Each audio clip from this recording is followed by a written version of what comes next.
If you enjoy this content, please take a moment to rate and review it. Your feedback will greatly impact our ability to reach more people. Thank you. What's up, man? How's it going?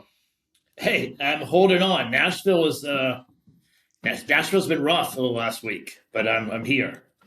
Nashville has been rough the last week indeed. So tell me, I'm not there right now. I'm just kind of curious, what is the current sentiment on the ground? Because I hear like maybe in your neck of the woods, they're talking about it could be another week or more until they get power back. Yeah. I've texted with some people who said they got power back today. Like, are people, it seems to me when I'm looking on social media that people are getting less and less patient with the response time around this. Yeah, I think that's right. I mean, it's frustrating when the utility, can't deliver the service that we rely on. And so like over the weekend, I lost power, internet, that caused me to lose heat, and then maybe 15 trees in my yard. Mm-hmm. And I think that it's frustrating, but also that they need to clear thousands of trees. And in my neighborhood, maybe 80% of the telephone poles are impacted, either like leaning to the side or all the way down.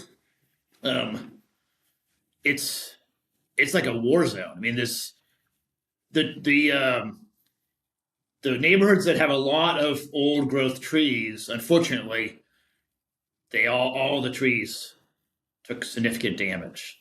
So it's sad. I mean, I was really sad Sunday for the loss of all these trees that you can't get back. I mean, you can't grow them back. Sunday night, I stayed at my house, like sort of in front of the fire all night. That's all I had was a fire. And then Monday, I moved to a hotel. But I agree. It's the rumor is that it's going to be at least another week from today. And it could be 10 days to 14 days from today. Of course, we're already 5 days into the storm recovery. So I moved into an Airbnb today because I just can't go without a kitchen for that long. And I have 2 dogs that are big, so I can't really go somewhere else, like fly somewhere or something. A lot of people have left, but with dogs, it's hard to do that. Yeah, that's rough, man. Well, look, I'm glad you're warm and safe. My folks are good. I've tried to stay in touch with all the friends or check on people with social media, and it seems like everybody that I know is okay. But, it's been some close calls with people's parents out there. Yeah. And it's scary. It just shows you how quick things can just absolutely change, and like life is not the same. And it's gonna be a long time before the city comes back, like you said. I mean, 80% of your power lines down, like that's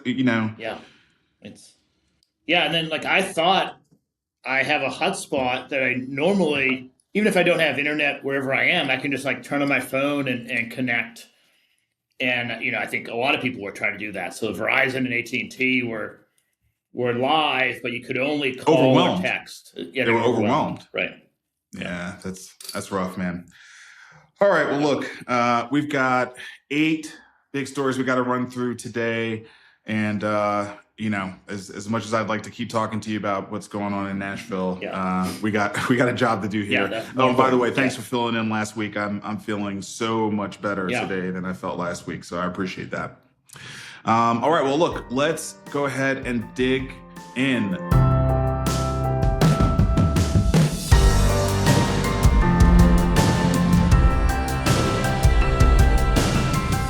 The first story is starting with the economy. So we've got two things that we want to frame up here. The first is that the Wall Street Journal has a story that says health insurance is now more expensive than the mortgage for Americans who are relying on Obamacare. So this is just pulling back the subsidies story. And now we sort of know what the cost is going to be once those subsidies are expiring.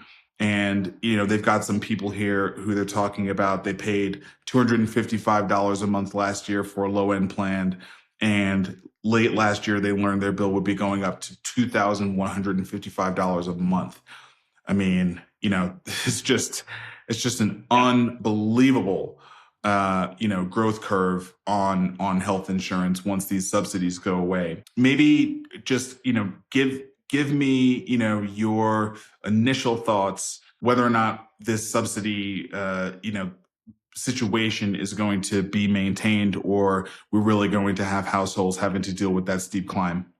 It's not a so for low income, there's really not a significant change, but it's that middle income where you make $80,000 to $100,000 a year.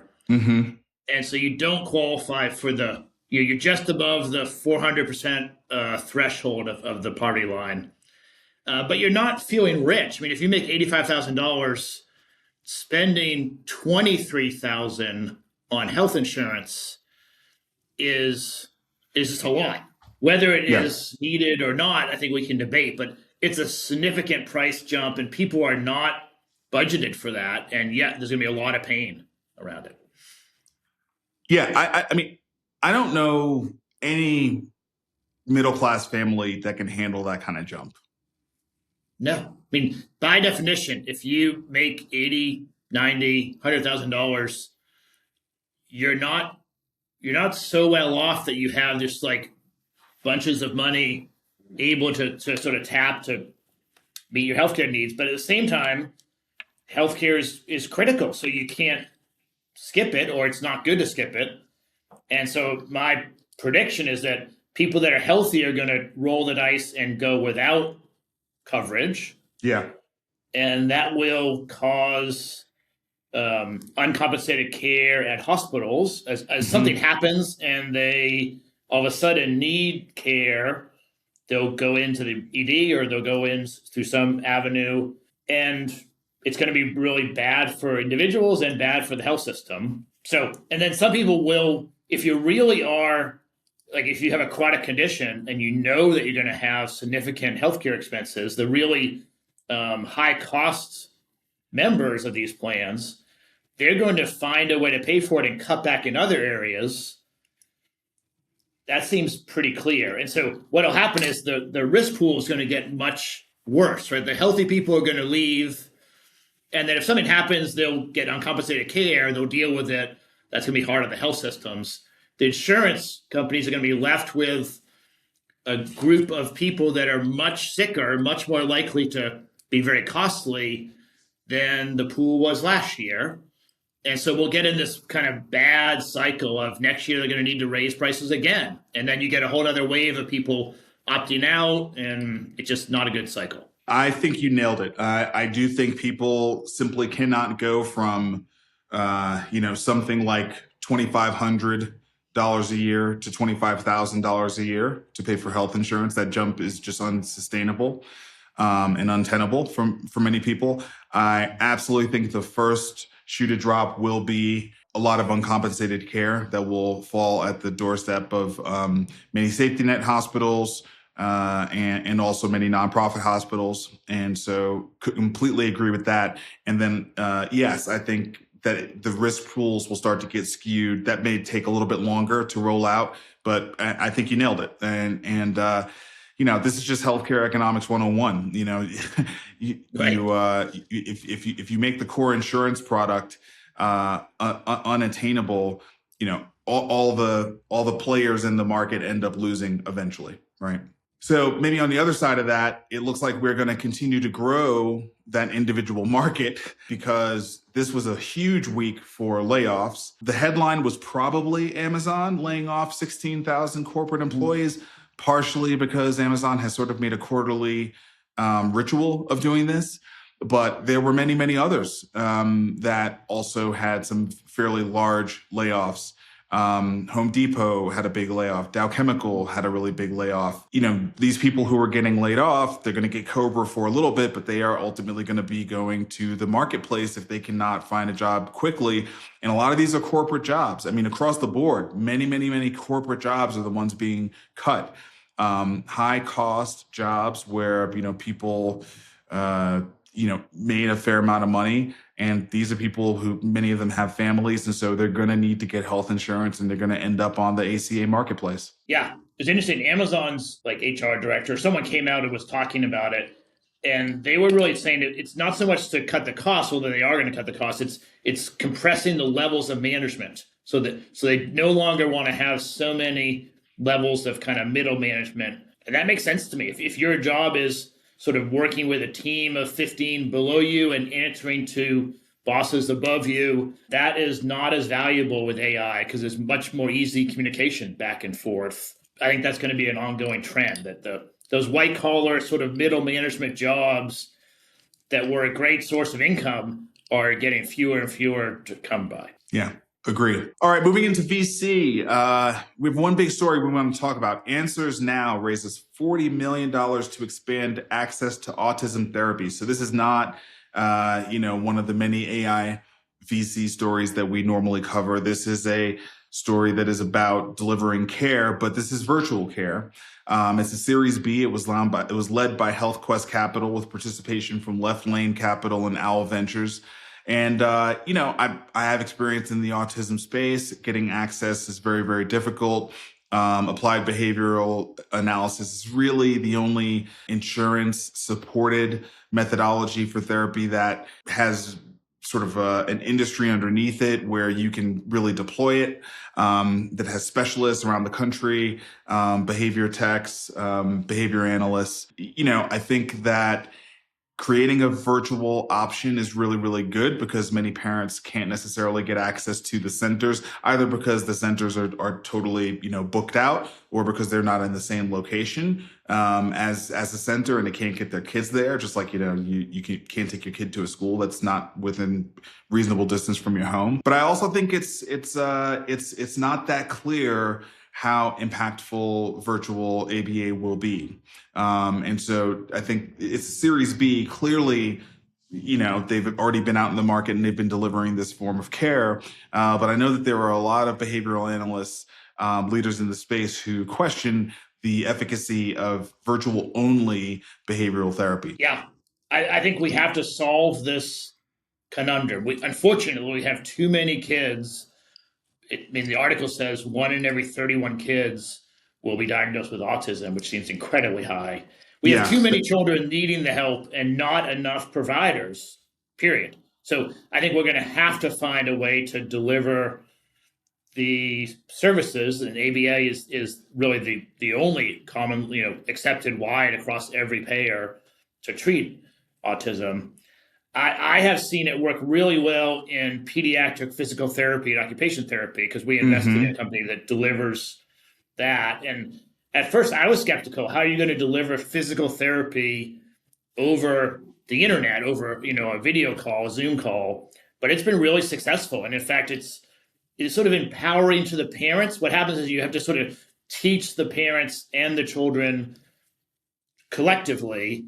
And then, at least in our example, the parents then are able to reinforce this in between maybe do 2 visits a week in between there because they know a little bit more.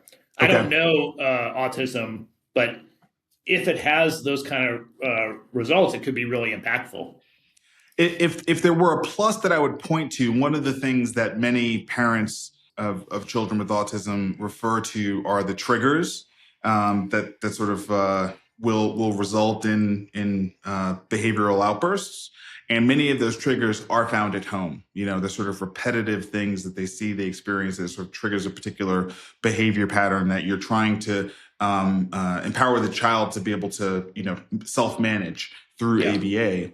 And, moving to when you do ABA in a center, often those triggers are not present because they're not in the same physical environment where that happens. And so that's why so many people are, advocates for home-based ABA.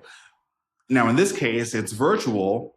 The behavioral analyst may not be there, in the home with the child to kind of help him or her navigate the different triggers, but the child is at home right? The child is in that same environment that they then have to take those skills that they're learning in those sessions and practice with. And so that to me does seem like it could be a real, positive benefit, and maybe, creates a lane for there to be more and more virtual ABA therapy offered, because it's a really, really tough space. Reimbursement rates are challenging.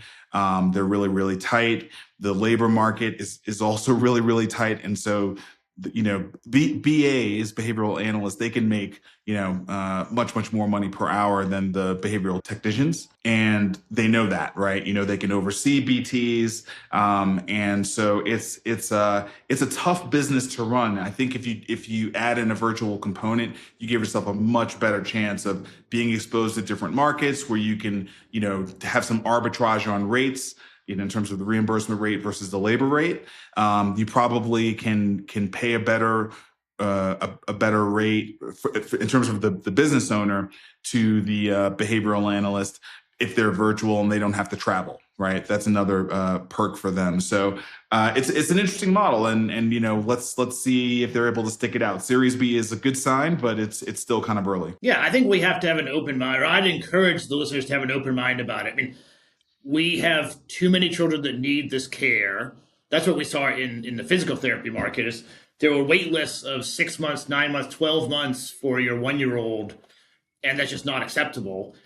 And at the same time, we're in healthcare, we're mostly scientists. We need to let the data and the results speak for itself. So we should track the results that they're delivering.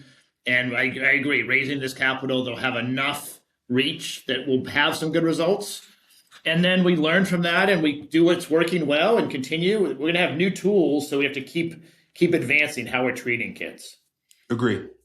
All right, moving into policy. Trump administration proposes keeping steady the rates Medicare pays insurers. So more not great news for the health insurance industry. Trump seems to have no love for the health insurance industry, as indicated by the great healthcare plan that he rolled out a couple of weeks back, and a proposal for a 0.09 average rate increase is less than what Wall Street expected, and will probably hurt health insurer stocks as if they already have not been hurt so much. Yeah, I mean, I think on the news, they were down almost immediately. These Medicare Advantage providers are already in a medical loss ratio well over the 85% that is sort of mandated.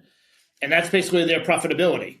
And so if you don't allow them to increase prices and everything else in the world, the cost of everything else is increasing, it's going to get tighter and tighter as far as their gross margins. I understand the Trump administration is trying to save money, but I don't know this is going to be that successful. It's going to put a lot of pressure on these payers that already have a lot of pressure on them. Okay, so we're gonna talk about some of the results that rolled out this last week, but I mean, where do you think this goes ultimately? I mean, it's fairly clear to me that the Trump administration has determined that there's no impact to them politically negative, probably only positive, for them to play real hardball with the health insurers, right? Health insurers are just simply not popular in American society today. And so what options do you think the health insurance industry has? Like, where do you think they go from here, knowing they're unlikely to get a lot of leeway, in the way of giving them some breathing room to figure out how to navigate some of these changes? I mean, they're going to ramp up utilization management, ramp up sort of pre-authorizations, just try to reduce their own spending because they have to. They already are very tight on margins, and like I say, the cost of all the costs to deliver care are increasing with the rate of inflation, or maybe slightly more than that from the provider sides. And so they're going to be negotiating those contracts, and they'll try to hold it flat, but it's going to be very challenging. And I think it's going to put more and more pressure on this role that the payers have to be the voice of reason and to control utilization, control payments. That's their function in our system, and they're going to have to be very challenged in doing that. I mean, with this kind of pressure, why do we even have Medicare Advantage? Why doesn't everyone just go to fee-for-service Medicare? Yeah, I know. I mean, the entire concept of Medicare Advantage, which was done with HealthSpring here in Nashville, was to create an incentive structure where you capitated a rate for a patient and then allowed the insurance provider to make a margin if they were to deliver care for less than that. And that was the original idea that I think made a lot of sense. And then, of course, we started to see, well, what if this patient has more chronic disease than someone else? Their capitated rate should be higher. And then there's a lot of games, Optum and others have been in trouble for sort of trying to elevate the risk of patients in order to get paid more. But yeah, that was the idea, to bring sort of the competitive marketplace to bear to help. And it no longer is really functioning. I agree. No, it doesn't. Look, if I'm a health insurance company today, I think bigger is not better. I think get out of these government books of business. It's, you know what I mean? Like, I don't think you can win because, okay, like let's play it out, right? It's like, okay, you get squeezed, you don't get rate increases. We're not going to offer subsidies on the market. And then, okay, your response was they're going to get into utilization management, they're going to get into prior auth. These are the very things that have made them so incredibly unpopular with the American public, right? Right. And like, who wants to pay 10x for their not very good ACA marketplace plan and then get twice the prior auth pressure? Yeah. Well, I mean, they're somewhat different, Medicare Advantage and the Affordable Care Act, but it's the same idea. Like, who wants to be in this where why do I even have insurance if I'm dealing with all this stuff? Correct. And I don't think I heard you say they're going to isolate the utilization management and the prior auth just to this particular book of business. Because they're going to have to offset this much more challenging book of business with some other books of business, right? You know what I mean? They're going to have to find extra cream in marketplace or commercial or whatever, right? Yeah. So yeah, that's right. And maybe in fee for service, but the fee for service Medicare is also going to be challenged in every part of the healthcare insurance landscape. Commercial, I mean, we're going to talk about the commercial later in the show, employer based. It's challenging all over, which is why the stocks are suffering. All right, so quickly, UnitedHealth revenue climbs in 2025. The profits continue to fall. Medicare Advantage is I think, the primary culprit for the profit issues. They posted a record $447.6 billion in revenue last year, so that's very good. $12.1 billion in profit, down from $14.4 billion the year prior. It's the company's lowest annual profit since 2018, as they, had to restructure. But those numbers don't sound terrible, and yet UnitedHealth stock fell 16% in pre-market trading after the release. Yeah, well, they're growing their top line and making less money. So, it's just not as profitable or attractive a business to own as it used to be, which is why the stock's suffering. And then Elevance sets prudent 2026 guidance as it navigates ongoing cost utilization pressures. They expect to make a return to 12% growth in earnings per share in 2027. Their outlook for 2026 earnings per share is $25.50. So, I think that they are doing relatively well, as well, given the environment. They're navigating all the government pay dynamics as the largest blue in the country. They brought in $197.6 billion in revenue, up 12.8% from 2024's number. But again, their profits were down by 5.3% compared to 2024. So and the MLR for Elevance. I mean, Elevance and United are two of the best run. Now, whether you like the people or their mission or not, they're very well run insurance companies. Yes. And Elevance quoted their medical loss ratio at 93.5. Whew. That is not sustainable. Oh my gosh.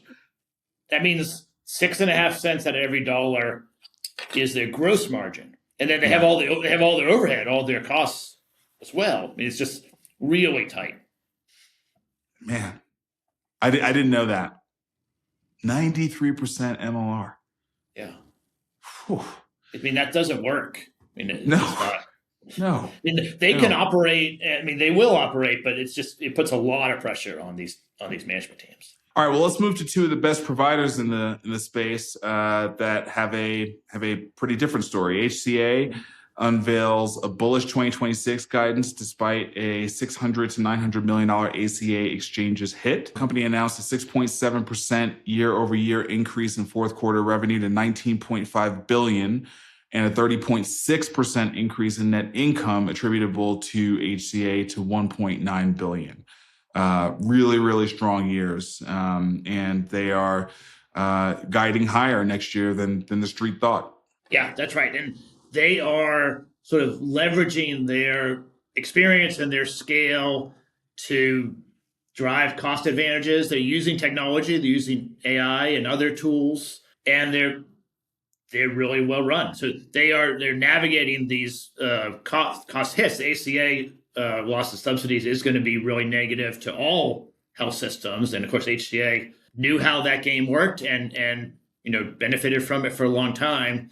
But they will navigate that, and they're going to strengthen, I think. Agree. And Cleveland Clinic, their budget overperformance in 2025 paves the way for growth. They brought in $18 billion of operating revenue across the year with almost 16 million global patient encounters, operating margin exceeding 4%. That is up from $16 billion for last year. And 15 million patient encounters. So Cleveland's brand globally continues to expand and grow the top line on both patient encounters and revenue. They highlight some of their work in London as well as in their Cleveland Clinic in Abu Dhabi. Lots of positive things here. And they also are doing strategic collaborations with some pretty big name VCs like Coastal Ventures. So, here are two of the best brands in specialty care, as well as just being a super regional in the case of HCA, and neither of them really showing the wounds that two of the best in the insurance industry, United and Elevance, had to show when they had to do their quarterly reports. Yeah, I think that's right. The health systems, if they have scale and have been scale and brand, and also they've sort of been careful about their network and how they've built their overall integrated delivery network with their referral systems and kind of ambulatory and diagnostic tools, which both of these platforms have. They can continue to navigate it pretty well. So I think the big health systems that are well run are going to do well, because there's a whole bunch of smaller health systems that are going to really suffer. So that's the other side of it. But these two brands are really strong. All right, moving into DTC, Hims and Hers. It's Super Bowl time, so we're getting ready for another big Hims and Hers advertisement. Last time they were, really putting out an ad around why they ought to be able to continue to sell GLP-1 drugs. This year, they're attacking the K-shape economy and basically saying that they are for the every person, and that rich people, get to have all manner of healthcare, do whatever they want, do all this longevity stuff. And Hims and Hers is really sort of the brand for every person. So this is going to play during the Super Bowl. And what do you think about that? Yeah, I mean, Hims is really good at sort of understanding the zeitgeist and timing the Super Bowl to meet it. They did it with the GLP-1s last year, and it was questionable legality in my mind, but it really paid off for them, and there wasn't any blowback. And I think this is really smart. I mean, it starts off with the quote, "Rich people live longer," and then goes into they cheat death and they get advantages that you don't get, and then ends with, "Come to Hims and Hers, and we'll get you the best of everything too. Just come onto our team, and we'll help you with it." Which, right. Whether it's true or not is immaterial. I think it's going to get a lot of people to go check out Hims and Hers, because I want to live longer too. I want to cheat death, and I don't have that wealth to to function or fly around to somewhere to do a one-off thing. But I can hit the HIMSS website and pay them whatever it is, $50 a month to get my treatment. I also think they're tapping into something in the zeitgeist that's going to probably play out quite a bit more as we, roll towards the midterms, which is, all the layoffs, all the increase in expenses, all the lack of housing, all the artificial intelligence, all the $1 trillion company valuations on the stock market. Like, I feel like a little bit of an anti-rich people movement is building, Yes, definitely. Right? Anti-rich, anti-tech. Yeah. Anti-rich, anti-tech. And I think that they're tapping into that, right? I think they're tapping into that. So they seem to be very, very aware of where the zeitgeist is and where the general public is. And they feel like, maybe the prototype of a new kind of healthcare brand. Think about like how bad healthcare brands have been forever, right? Yeah. And they're not bad. They're like excellent at brand. It's like, it might be their number one asset, right? Is their brand and their ability to communicate. And this might be the thing that we really have to start paying a lot more attention to is, if we're going to force people off of insurance because it sucks, it costs too much, and even the insurance companies can't make any money, so they're just going to kind of like quietly leave more and more markets, we may end up more and more in a D2C world. And I think we talked about what is going to happen for the bottom half of the K. And of course, if we go to the bottom of the K, we know what the answer is there. It's Medicaid. But, that's not for everybody. For many, many people, it's these terribly priced, sans subsidies, marketplace plans, or go it on your own. And in that world, brand is going to actually really, really matter. Yeah, that's right. I mean, for 50 years, and here in Nashville has been the heart of it, there was not a lot of focus on brand and marketing, partially because it was meant to be sort of the doctor knows best and the doctor in the white coat will treat you, and we're not going to sell you something that you don't need. It's science-based, it's medicine. And partially because it was, they didn't want to get accused of colluding and sort of setting prices and worried about government oversight. And that is out the window now. I mean, there are Hims and Hers and others, we'll talk about Amazon in a minute, that are really building this, starting with primary care, but they're going to, I think, quickly move into specialty. Hims and Hers already has done that. And I predict that in the next year or two, we'll see some of these platforms negotiate with big systems like HCA or Cleveland Clinic to refer their surgical cases or refer for cancer treatment, because referring that volume is really valuable to the systems, and they can negotiate in a way that the individual healthcare consumer can't. Agreed.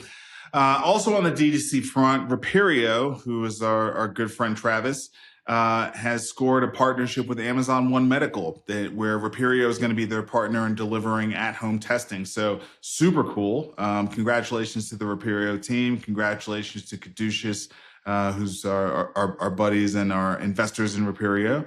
What do you think about this? I mean, obviously, kudos to Travis, but again, this is D2C care coming from a very big brand that is disrupting, the lab business. Yeah, this is super exciting. I mean, Reperio can, in partnership with Amazon, check your blood pressure, heart rate, body mass, relative fat, blood glucose, lipid panel without you having to go into a doctor or go to a lab. They send it to your house and you follow the instructions, you send it back to them. Travis has done a great job with the logistics of this, and then partnering with Amazon is brilliant.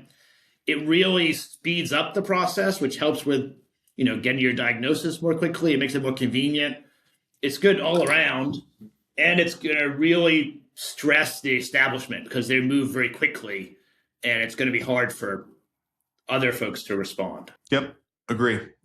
Okay, we have a big merger in the employer primary care space. So Premise Health, helmed by Stu Clark, who you did a great interview with here on Health Further, and Crossover Health are announcing a merger. And I think this is important because in this space, there aren't that many big brands, and these are two of the biggest brands in the employer primary care space, and them coming together starts to kind of make a bit of a mega company for the employer primary care space. So you interviewed Stu, give me a little bit of your thoughts on this kind of merger taking place.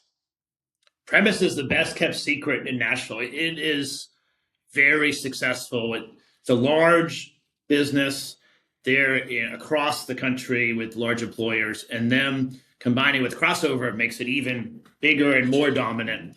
But more importantly, they have done. They published a peer-reviewed study, and Millman was checking it. So this was a real study with controls where they delivered a 30% savings per person on 200,000 lives for their employers. And it was very successful. And Stu thinks he can deliver that not every year, but in year one, and then continue to get savings over time. Mm-hmm. But he's Premise and Crossover have both been doing that for a long time. As they get scale, and we talked about this in the podcast, I forget what it was, something like 101, 104, somewhere like that, as far as Health Further. But he's planning to create his own provider network in order to go to employers and kind of disrupt the ASO space, mm-hmm. because he's in a great position to that. He's managing the primary care at the company's headquarters or in a manufacturing plant. He knows these employees very well. He's following them. And then it's very easy to add in it's kind of like I was saying with Amazon and Reperio and HIMSS. He's going to do it in the employer space where he then takes the ASO business and does the referrals, and he can manage that claim process. He's already managing the claims for his customers now on the primary care side. They've started to do that, but they didn't really have quite enough scale to negotiate well. I haven't talked to him about this merger, but certainly it gives him a lot more scale. All right, let's switch over to pharma. So Wall Street Journal, here's what happens when you stop taking Ozempic and Wegovy. Popular weight loss drugs are meant to be lifelong treatments for disease, not lifestyle fixes. So what does happen, Vic? I mean, I know several friends who are on GLP-1s, and they absolutely plan to get off of them, right? It's like they're using them to drop weight. The weight is dropping. They're a little worried about the loss of muscle, and their plan is they're going to get off of these drugs. So what does this article say is going to happen to them when they do that? The biochemistry is not designed for that. It was engineered to be a lifelong drug. I take a statin, and I think people understand statin pretty well because it's been around a lot longer than GLP-1 has. And it blocks the biochemistry pathways so that you don't, I'm not going to get it right, but you don't sort of store cholesterol in the same way. And if you stop taking the statin, you will go back to your previous level of cholesterol. GLP-1s, it says it in this article, they are identical in their design. They interrupt the pathway, driving your urge to eat, your appetite, your hunger. And if you stop taking it, even if you sort of titrate down, it is very difficult to maintain the weight loss. It's possible, but you have to change your behavior. It's just like anyone losing weight. And yes, you mentioned it. The concern is that you lose 60 pounds, but 25% of that is muscle mass.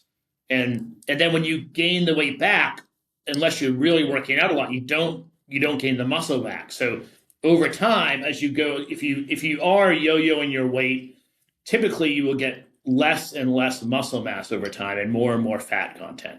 So it's a bad trajectory. And I just think most people don't realize that this was designed to be a medicine you take for your entire life. It's not designed as a one-off, like a 6-month thing, and then you go off it. Presbyopia. eye drop from startup Tenpoint gets FDA approval, paving the way for $235 million in financing. I'm really excited about this, and I didn't even know I was excited about it because maybe I have presbyopia. But it sounds like this is like aging eye, right? It's like the natural As you process that age, happens. I mean, I have my readers right here. As you age, your cornea, your lens in your eye gets a little stiffer. It gets stiffer, and simultaneously the muscles that move it weaken. So the combination of those things, you cannot focus close up as well as you could when you were younger, and your cornea was very flexible and your muscles were stronger. And so this company has produced an eye drop that would do. There's been surgical repair for a long time, but that's pretty scary and invasive. So the drop is much more approachable, and it just got approved. So I'm really interested in it as well. I haven't talked to my optometrist yet, but I'm going to just see what he says. Yeah, I mean, look, the brands that are around this, I mean, it's going to be an AbbVie product, I think, right? So, I'm ready to, I'm ready to go. Sign me up. Yeah. It's going to be a huge space if it works. If it works, and yes. The FDA, at least it's safe and effective at a level that the FDA approved. Right. The FDA, as we have talked about on the show, the FDA does not talk about, if it is worth the price or not. Right. And so we'll have to see what the effect is and how much it costs and do that kind of cost benefit analysis. But it's a great option. Yeah. The FDA is all about safety and effectiveness. All right, let's talk Tether. So moving into crypto, Tether is the largest company in the world that most people don't even know about, but they are really the original stablecoin company. Before there was a Circle, before there was an Athena, there was Tether, and they've always been a little scrutinized because people have wondered about what was backing these stable coins that they put out there. But they've somehow managed to weather all of those concerns and continue to deploy more and more stable coins around the world. So Tether's not used that much in America, but all over Asia and Africa, Tether is for sure the primary stablecoin. And now they are buying up to $1 billion of gold per month and storing it in a James Bond bunker. I mean, that's just like... Yeah, it's in Switzerland under a mountain with, lots of steel doors and guards. I think the total hoard is what they're calling it. The gold hoard is 24 billion right now, and they're buying $1 billion every month. And it's because Tether is very, very profitable. And I give them credit. I mean, we knew people here in Nashville. I invested personally in one of them. They were trying to create a stable coin algorithmically with software. Yeah. And Tether went in a very low tech way, and they match it. They match a dollar 1-for-1 with a U.S. Treasury bill, which is, about the most safe asset that you could have. And the insight that they had, which was brilliant, that I missed, is they don't give you any return on your dollar you give them to hold as you get the Tether coin back, they keep the yield on it. They keep the interest rate, and they have, I don't know, hundreds of billions of dollars in U.S. Treasuries, and so they have been diversifying that into other assets, including gold. So I'm watching them because Tether's going to be, they're a rising power. I don't know, they're one of the strongest corporations around that's not really tied to a sovereign country. They're kind of their own new crypto entity, I would say somewhat outside of the geopolitical landscape. And that's just interesting to watch. I don't know what will come of it, but you're right. Circle is sort of the U.S. Approved version of this. And there's room for more than two. stable coins. Yeah, I mean, look, I think Tether will be compliant as the regulation kind of all gets worked out here in the States. Genius got through. Clarity is hitting some stumbling blocks right now. But I think Tether is going to be a legitimate player in the United States too. I just don't think they have the brand here that a Circle does because of Coinbase. But and I don't think they care as much. They don't care. Coinbase is not going to. I mean, this is U.S. is their home turf. It's like where they have all the political clout, all of the market share. Yes, they're going to defend that, pretty aggressively, as they should, and it's the best market. But Tether has the rest of the world, and they will get their share in the U.S. too. And $1 billion a month is not a bad pace to be buying gold. So something else. All right, this was a big week in AI, and I think specifically it was specifically a big week for AI agents. Dario Amodei was one of the big stars at the World Economic Forum. He recently released, a new article that was sort of the companion to his first big opus, which was called Machines of Loving Grace. This one is the Adolescence of Technology. I think that Anthropic continues to be the company that best communicates the reality of the impending impact that AI is going to, bring to society. And while they are growing and they are developing this company that is, rapidly developing AI for the enterprise, they also are on stages or on the internet communicating about the reality that AI is going to disrupt humanity as we know it. And so you stopped us here on this player piano section of the article talking about economic disruption. Why here? I think there's a whole bunch of fearful aspects that are in the article that I think are real, and people should read the whole article. But I think there are positive things as well, and I want to try to balance those two things. And I think a lot of our readers, a lot of my friends, if you read the first page, you might not get to this, whatever it is, page 20. And there's a lot of upside too. I mean, he's saying that it's going to be possible, there's no prediction exactly, but possible to have a 10 to 20% annualized GDP growth every year consistently. And this player piano concept, I think, makes a lot of sense where you are, the player piano would be in a bar or in a restaurant, just kind of giving background music before we had Spotify and streaming. And it's maybe going to be like that in an upside scenario, that there are aspects of the job of venture capitalists that I don't love to do, and AI could take those tasks away, and yet I wouldn't lose my job. I could just do more, better, faster. That's kind of the hope. Anthropic has this weird identity where it is sort of one of the leading frontier models, one of the most valuable AI companies in the world, and pushing this forward. And at the same time, one of the leading people yelling about how dangerous it is and concerning, which I think is just hard. It's hard for me to get that straight in my head. I think it was an intentional decision to stress like that they're different than OpenAI.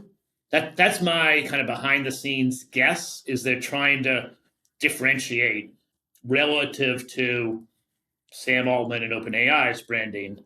But that's what I always struggle with these articles. Yeah, I mean, I think that where I have landed with Anthropic is at some point they realized that AI's development, for reasons we all understand, nation states, the competitiveness of global economic markets, et cetera, that nothing was really going to be able to stop AI. And so, it is my view that they are certainly building a very, very competitive company. but that they have concerns about the way that AI will be rolled out. And part of how they can properly express those concerns and participate in addressing those concerns is by having a leading frontier model. Because, it's one thing to write posts on a Substack, like so many people do. I think it's another to potentially win the frontier model wars. And, I think we've talked so many times about how it's not going to be only one winner, but let's say you're in the top 5 when all the dust settles. Yeah. They seem like they're a winner, definitely. Right. So if they're going to be a winner, and then they are, collaborating with their frontier model on a constitution that has some very, very clear guidelines about how it is supposed to interact with humanity and how it's supposed to stay aligned.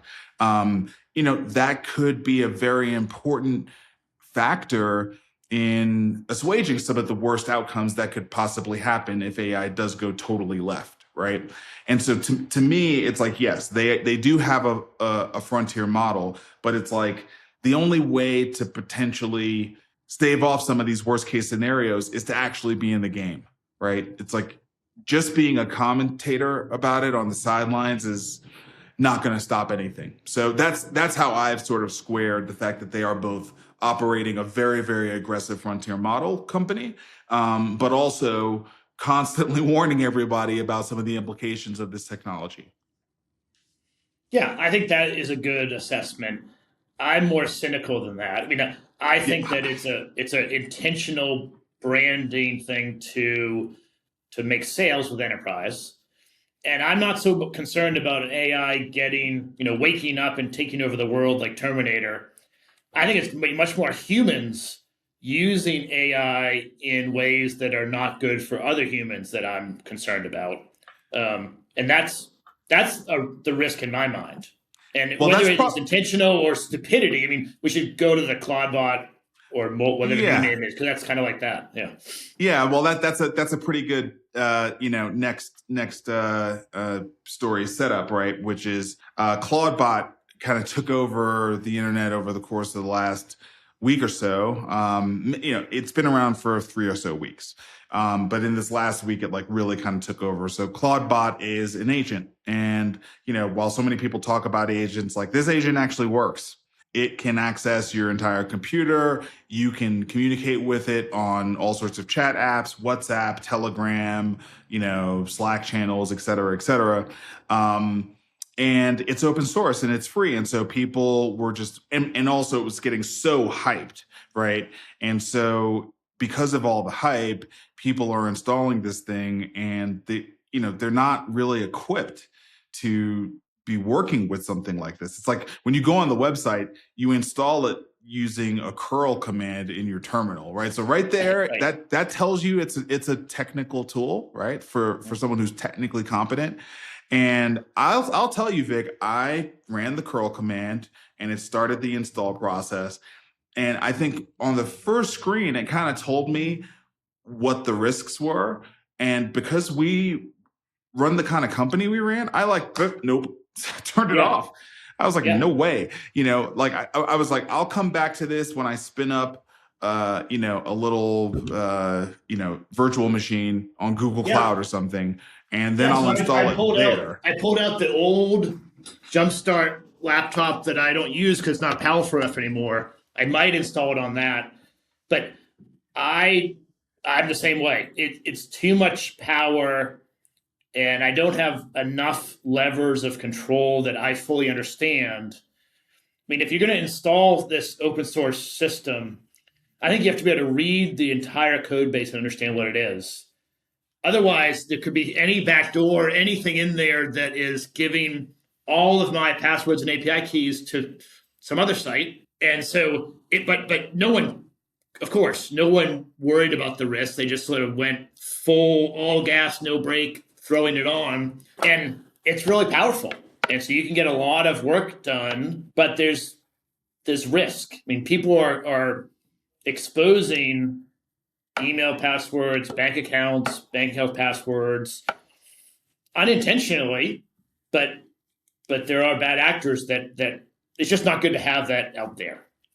Yeah, and not just all of that sensitive information, but also like ports to your machine are exposed. I mean, one of the big things that happened was someone ran a scan and could see all of these computers that had left their ports open because that's something that, Clawdbot, now Moltbot, because Anthropic, sent a cease and desist, right?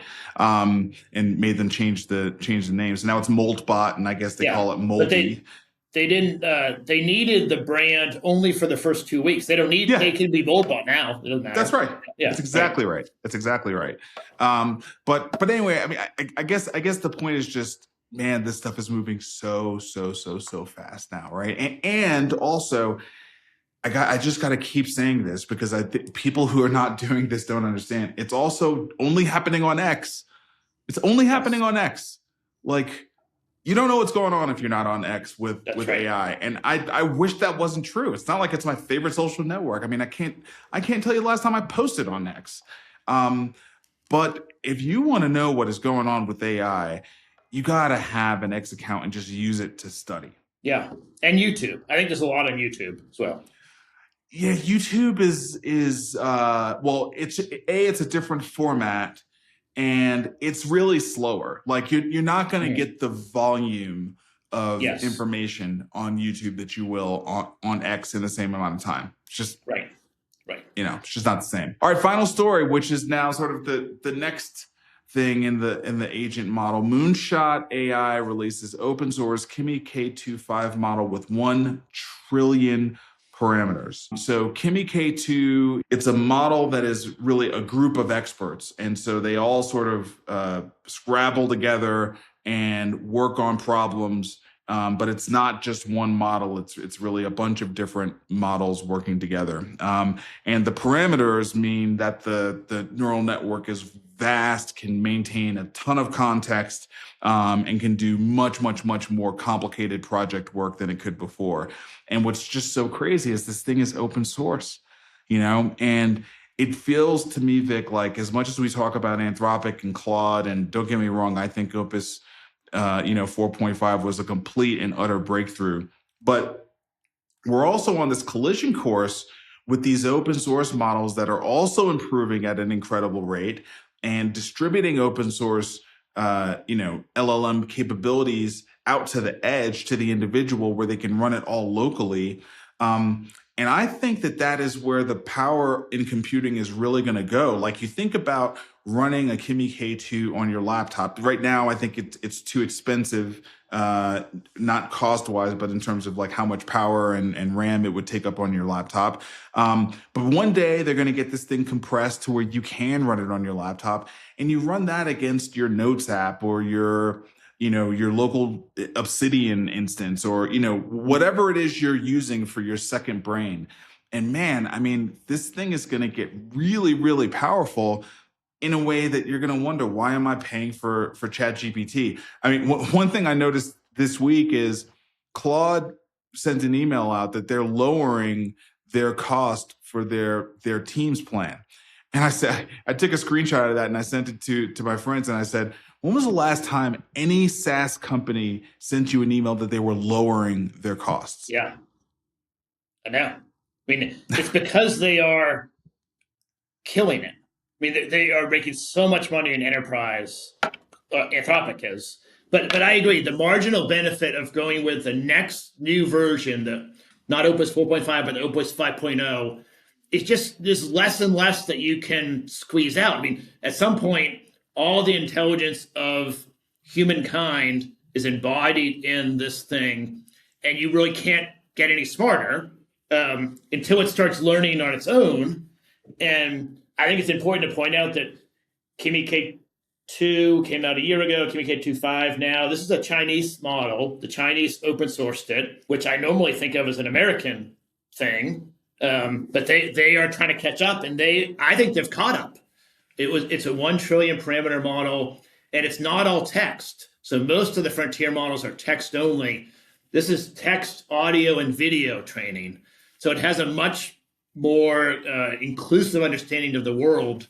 And then it's so cheap that it can sort of spin up And one of the advantages of the model is that it spins up what they call a swarm of agents to do various parts of a task. And so it does things much more quickly because in parallel, we'll have 30 different sub-agents doing different component parts, and they stitch it together. It's, I am still a fan of Manus. It was a Chinese company. It is a Chinese company that got bought by Meta. The Chinese are serious competitors to the US, and I hope we'll beat them, but it's not a done deal. I mean, they have a lot of strength. Not a done deal at all. All right, man. Look, great show. Next week, I'm going to be on the show, but I will still not be in Nashville. It'll be 2 weeks before I get back to Nashville. So hopefully I will move back home by next week. We'll see. I don't know. Fingers crossed for you, brother. I'm sorry, man. Yeah. All right. Thanks. Okay.